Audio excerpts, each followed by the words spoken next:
This video is brought to you by the generous people at TOYHAX.com. TOYHAX.com is your one-stop shop for upgrade sets for your Transformers collection, from your oldest pieces to the most recent releases. They also make upgrade sets for G.I. Joe, figure display backgrounds, and customizable weapons through the TOYHAX Armory. Viewers of this channel can get 15% off their next order using the promo code on screen now, or if you're watching at some point in the future, you can check the community tab on my YouTube channel. Thanks again to TOYHAX.com.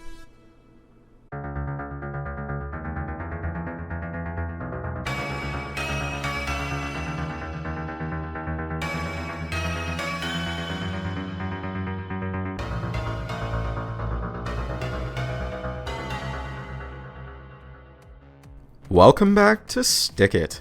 My name is Kit, and today we'll be taking a look at the TOYHAX labels for Studio Series Devastator. This video will be a collective overview of the 8 upgrade sets for the Studio Series Constructicons, which make a combined total of $115. Altogether, I have to say, the Constructicons simply look stunning in their alternate modes. Even if not every member of this team gets the same spit and polish, they're all brought up to a higher level of style and detail, and look amazingly cohesive together.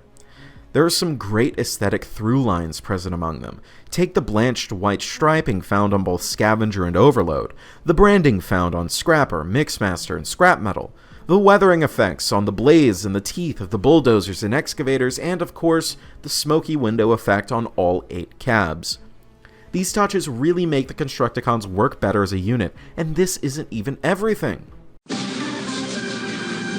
Due to the added visual noise of Baver's designs, it becomes a bit harder to appreciate the changes made once everyone's in robot mode, but it's not impossible. Thanks to that translucent backed weathering, there's a certain shimmer and shine to the Constructicons that helps unite them as members of a real wrecking crew. There's also a certain higher level of visual fidelity, making them appear far less flat than a typical Hasbro product would look. There's one trait that unifies all of them really well that I've avoided talking about this whole time. Well, it unifies all of them except Scrap Metal, who doesn't have any ample circular surfaces to exploit. It's these green orbs found on everyone else, somewhere on their bodies. Rampage's arms, Longhaul's shoulders, Mixmaster's chest. I think it's no coincidence that they resemble Devastator's eyes, implying that the Gestalt is still present even when his 8 components are separated. It's a neat piece of world building, if you use your imagination a little.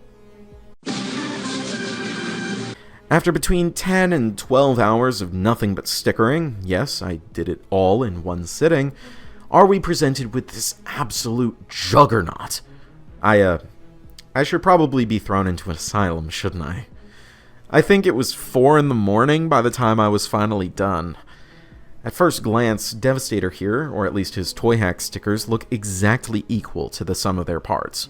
I'll be honest, at such a distance as this, the trees admittedly get a little lost in the forest. I'd say the most obvious tells are the added white from Overload's shoulders, now on Devastator's hips, and the extra pops of black and yellow on Scrap Metal and Hightower. However, there are in fact some details purely exclusive to the Combine mode, the stickers of course being included in the sets for their respective figures. Starting with Scavenger, the insides of his wheels are ringed with concentric circles of serrated teeth to vaguely mimic the spinning turbine of a mouth Devastator featured in the film, something which the final figure sadly can't do. The neck sheath, included with Overload, has some striping to mimic Mixmaster's drum, and a series of very tiny green spots. And last, and arguably least, Mixmaster's set has some extra stickers to go on Devastator's face, including some of that clear-backed weathering I like so much. As far as Studio Series TOYHAXing is concerned, these 8 sets for the Constructicons are by far some of the most comprehensive and worthy sets I've yet experienced. But I will acknowledge that, for many of you, dropping another $100 on this combiner may prove to be something you can't stomach, and even with my promo code, you'll only be saving $17 and some change. But for those of you serious enough about Studio Series, or patient enough to buy the sets over time, it'd be hard for me to dissuade you. At the end of the day, I can tell you that the long process of stickering all 8 figures, while tedious, was really fun at times, and Devastator himself just looks amazing. I'd like to once again thank everybody for continuing to stick around and not losing patience. I'm probably not going to ever do one of these review marathons ever again. As for the future of this series, the next couple SticKits are going to continue looking at studio series, but more immediately I'll be back on my regular reviews with a certain poll winner. This has been Katastrophe. Transform and roll out.